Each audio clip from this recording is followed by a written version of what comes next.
Attention âme sensible, ne regardez pas cette vidéo, ça risque de vous choquer. Et non, je parle pas de mon visage. Aujourd'hui, je vais vous faire une story time de la pire dégueulasserie que mon ex m'ait fait. Mais genre dégueulasse dans tous les sens du terme. L'histoire commence une belle journée d'août. C'était une journée tout à fait classique. Moi, j'allais au travail. Et lui, il avait rendez-vous chez le dentiste. Jusqu'ici, tout va bien. Il avait rendez-vous chez le dentiste pour se faire poser une couronne provisoire. Enfin, je sais pas, je suis pas dentiste, donc je peux pas vous dire. Mais je sais que c'était un truc provisoire. À ce moment-là, il était à peu près midi. Moi, j'étais au travail et je reçois un appel de sa part. Il me dit, ouais, je viens de sortir de chez le dentiste. Mais il m'a dit de pas manger pendant 4 heures parce que sinon, ça pouvait bouger, etc. Sauf qu'il me dit, ouais, là, c'est l'heure de manger, j'ai trop la dalle. Je lui dis, bah, gars, écoute ton dentiste, s'il t'a dit de pas manger, ne mange pas. Mais évidemment, vous connaissez les hommes, ils n'écoutent absolument personne. Donc, il me rappelle genre 30 minutes plus tard pour me dire, j'ai perdu ma dent. Je lui dis, mais attends, comment ça tu l'as perdue? Il me dit, non, mais je sais même pas, je sais pas si elle est tombée, je sais pas si je l'ai avalée, mais en tout cas, elle est plus dans ma bouche. Je lui dis, bah écoute, no stress, retourne chez le dentiste, peut-être qu'il va pouvoir t'en refaire une autre. Donc, il retourne chez le dentiste, et là, le dentiste, il lui dit, bah en fait, soit je vous la refais, mais il faut repayer, et ce sera dans quelques semaines, soit vous la cherchez vous-même. Est-ce que vous voyez où je veux en venir en fait? Après cet appel, je n'ai absolument plus aucune nouvelle de lui de la journée. Je me dis, bon, bah tant mieux, il doit gérer ses bails. Un grand garçon, quoi. Donc, je termine la journée, je suis contente de rentrer chez moi. Et les gars, j'arrive chez moi,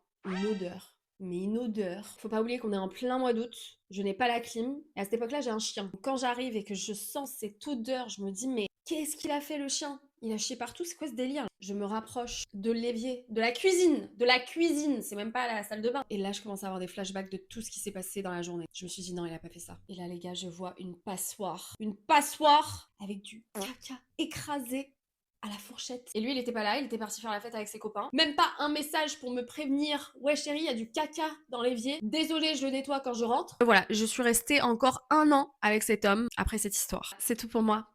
Bisous!